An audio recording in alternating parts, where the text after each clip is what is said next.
Indian election authorities have repeatedly claimed that the nation's electronic voting machines are tamper-proof. But in this video, security researchers demonstrate several ways that criminals could tamper with the machines to steal votes and change the outcome of elections. These attacks would be very difficult to detect, but they are actually quite simple. Probably 1 million people in India have the necessary skills.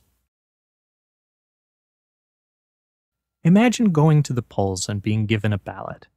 After filling it out, you are shown a brand new electronic voting machine that consists of a large box with a curtain. There is a man behind the curtain, and when you approach, he snatches your ballot. He then shreds it into pieces and tells you you have voted. When the polls close and counting time comes, the man behind the curtain hands over a piece of paper on which he has kept an honest count, or so he claims. Electronic voting machines are no more trustworthy than a stranger behind a curtain. India is the world's largest democracy, and for about a decade, nearly all votes have been cast on electronic voting machines, or EVMs. They consist of a control unit used by poll workers and a ballot unit inside the polling booth. There is a single race, and the ballot unit has one button for each candidate. Let's run a small election using a real EVM.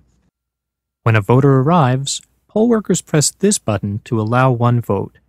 The voter then presses the button for their candidate, and the vote is cast. Let's give each candidate 3 votes.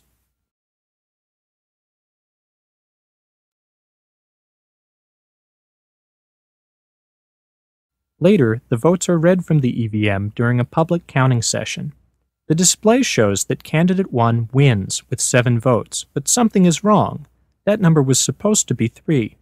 Somehow, 1 vote has been stolen from each of the other candidates. Now we'll open the machine and show you how we tampered with it. Indian election officials haven't let voters see inside. The EVM contains a simple computer with a processor and memory to store votes. We made the machine cheat by tampering with the hardware. We opened the machine and replaced the real display with this dishonest look-alike version, which lies about the election results. As you can see, the 2 displays look nearly identical. We built our version in a few weeks from parts costing just a few dollars. Under the displays, we had a small chip that replaces the real results with dishonest ones, and a Bluetooth radio that lets us wirelessly signal who should win. Criminals could install a dishonest display at any time before the votes are counted, possibly years before the election. Here's a second way criminals could cheat. They could also change votes while the machines are stored between the election and the public counting session. To prove this, we built a small vote-stealing tool. It has a dial to select the winning candidate, and it clips directly to the memory chips that store the votes in the EVM. The attacker just attaches it momentarily, and it rewrites the votes. This attack leaves no traces and makes sure our favorite candidate wins. Another alarming problem is that the software that counts the votes is stored in chips that are designed so that the software cannot be read back out. This means not even the Election Commission of India, India's highest election authority, can verify that the correct software is in the EVMs.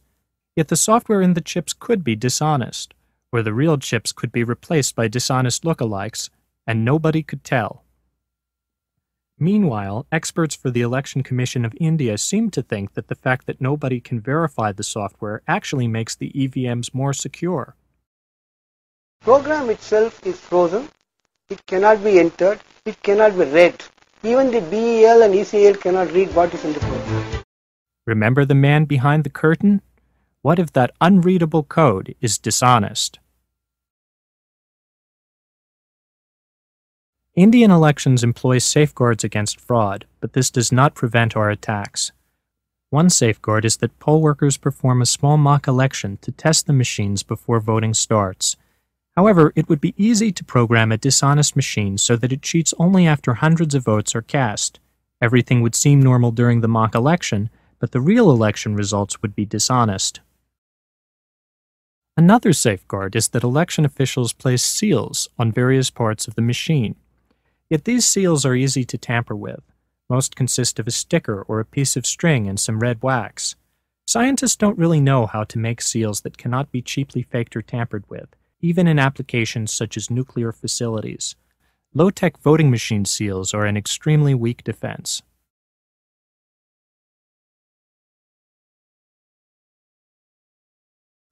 People also point out that the order of the candidates is not determined until a few weeks before voting. This is believed to limit the amount of time an attacker has to manipulate the machines. But remember the Bluetooth radio on our dishonest display?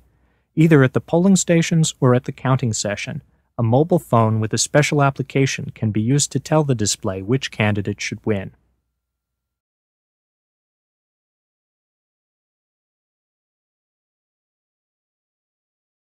You have witnessed attacks that can change election results on real EVMs in real scenarios.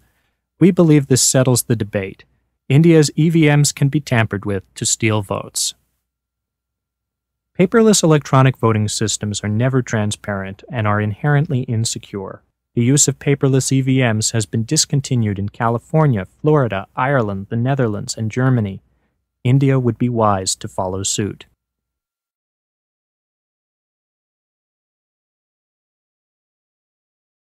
For more information, visit indiaevm.org.